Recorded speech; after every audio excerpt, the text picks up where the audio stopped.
આજે શનિ જયંતીનો શુભ અવસર છે ત્યારે વડોદરા શહેરના વાડી વિસ્તારમાં આવેલું શનિદેવ મહારાજનું મંદિર જ્યાં ભક્તોની વહેલી સવારથી ભારે ભીડ જોવા મળી રહી છે। શનિ જયંતી નિમિત્તે અહીં શનિદેવ મહારાજના મંદિરે વિશેષ અશ્વ સવારીનો શૃંગાર કરવામાં આવ્યો છે। ન્યાયના દેવતા કર્મના ફળદાતા સૂર્યપુત્ર શનિદેવ મહારાજનો આજે જન્મોત્સવ છે। વૈશાખ અમાવસ્યે પાવન દિવસે શનિ જયંતી મહોત્સવ તરીકે ગણવામાં આવે છે। આજના દિવસે વિશેષ સહયોગ એ છે કે શનિવાર અને અમાસ ભરણી નક્ષત્ર સૌભાગ્ય યોગ અને અમાવસ્યાનો અદ્ભુત મેળાપ સર્જાયો છે। વાડી વિસ્તારમાં અતિ પૌરાણિક શનિદેવ મહારાજનું મંદિર આવેલું છે। મંદિરના કપાટ ખુલતાની સાથે જ શરણાઈથી મંદિરના કપાટ ખોલવામાં આવ્યા। હનુમાન દાદાના અને શનિદેવના પ્રિય મિત્ર હોવાથી સુંદરકાંડના પાઠ કરવામાં આવ્યા। શનિદેવ મહારાજને ભગવાન 7 અશ્વનો સાથેનો શૃંગાર પણ અહીં કરવામાં આવ્યો છે। ભક્તો મંદિરના કપાટ ખુલતાની સાથે દર્શન માટે પહોંચ્યા હતા।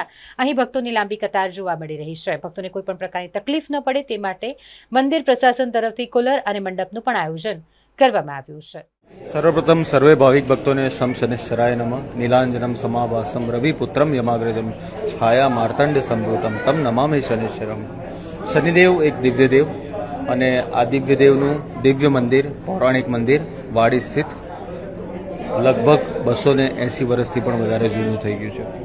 વાત કરીએ આજના દુર્લભ યોગની શું વાત કરીએ, શરૂઆત કરીએ તો આજે શનિવાર અને શનિ જન્મોત્સવ। બીજો યોગની વાત કરીએ આજે ભરણી નક્ષત્ર છે જેના સ્વામી યમ છે। ત્રીજી વાત કરીએ આજે ચતુષ્પાદ કરણ છે અને સૌભાગ્ય યોગ છે।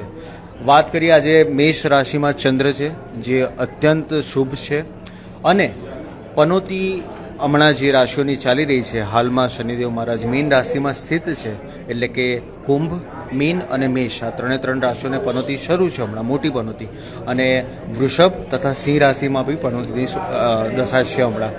વાત કરીએ આજના દિવસે ફક્ત દર્શન માત્રથી જ આપના તમામ પ્રકારના મનોરથો જે કામ અટવાયેલા છે જે કામ પેન્ડિંગ છે અથવા તો એવું થયું છે કે કામ ઘણું બધું થઈ ગયું છે પણ હવે રિઝલ્ટ આવવાનું બંધ થઈ ગયું છે આ દરેક પ્રકારની વાતો જો પૈસાને રિલેટેડ કહીએ તો શનિ છે તો ત્યાં વેલ્થ સ્ટેબલ રહે છે। ગજેન્દ્ર લક્ષ્મી શનિદેવ પશ્ચિમ દિશામાં વાસ કરે છે જ્યાં ગજેન્દ્ર લક્ષ્મી છે એટલે સ્થિત લક્ષ્મીનો વાસ કરે છે તો આજના દિવસે ઘણા બધા યોગ છે આજે અને વાડી સ્થિત દાદા હાજરા હજુર બાલ્ય અવસ્થામાં છે તો આજે વાડી સ્થિત શનિદેવ મંદિરના ફક્ત દર્શન માત્રથી જ આપના તમામ પ્રકારના મનોરથો સિદ્ધ કરવાની દાદા તાકાત રાખે છે। હજારો ભક્તો સવારથી લાઈનોમાં દર્શન કરી રહ્યા છે।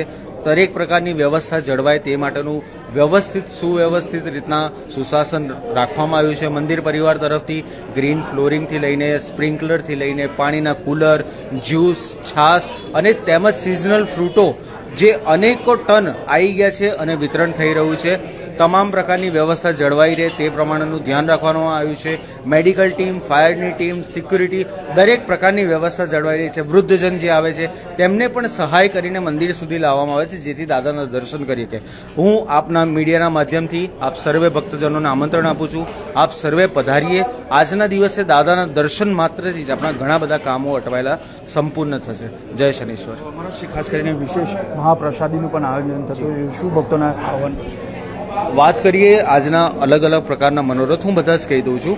સવારે બ્રહ્મ મુહૂર્તમાં સુંદરકાંડનો પાઠ સંપન્ન થયો દાદાની કૃપાથી। હવે હમણાં 11:15 વાગે ભગવાનની ષોડોપચાર પૂજન શરૂ થશે અને તત્પશ્ચાત મધ્યાહ્ને 12:30 કલાકે જે નક્ષત્ર અને જે સમયે ભગવાનનો જન્મ થયો હતો એ જ નક્ષત્રની અંદર અને એ જ સમયમાં ભગવાનની આરતી થશે। તત્પશ્ચાત મહાપ્રસાદી જે મોટી દાલિયાવાડી સ્થિત રાખવામાં આવ્યું છે જ્યાં હજારો ભક્તો દર વર્ષની જેમ આ વર્ષે પણ પ્રસાદીનો લાહો લેશે। હું આપના માધ્યમથી બી કહું છું એ પ્રસાદી દિવ્ય હોય છે આપ બી આવો પ્રસાદીનો લાભ લો। તત્પશ્ચાત સાંજે 5:30 કલાકે મંદિરના દ્વાર ખુલશે અને ભગવાન મીનાકારી અને કાચ મહેલ જેને કહેવામાં આવે છે એ થીમ પર ભગવાનના શૃંગાર છે અને અન્નકૂટ છે।